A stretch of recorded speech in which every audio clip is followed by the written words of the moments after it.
তিন জায়গায় প্রয়োজনে মিথ্যা বলা যায়।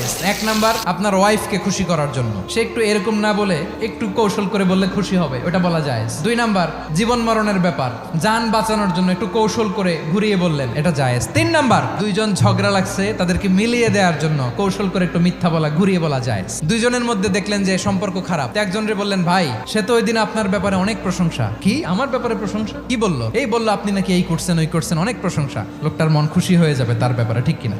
আবার তার সাথে যার ঝগড়া, ওরে যে বলুন, ভাই ওই দিন তো সে আপনার অনেক অ্যাপ্রিসিয়েশন করলো, অনেক, সে তো অবাক, কি রে বলে কি? এই যে দুইজনের ব্যাপারে দুইজনের একটু ভালো ভালো কথা বলে দিচ্ছেন, একদিন দেখবেন রাস্তা দিয়ে হাঁটার সময় একে অপরকে সালাম দিয়ে ফেলছে, সালাম দিয়ে বুকে জড়ায় ধরছে, আছে না নাই?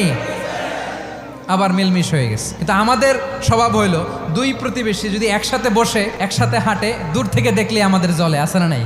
ঘটনা কি? এই দুইটার মধ্যে এত মিল কে? এই দুইটার মধ্যে গিরিঙ্গি লাগানো যায় কিভাবে? আল্লাহর কাছে তওবা করেন, এই মানসিকতার যেন আমরা না হয়, আমরা মিলিয়ে দিব।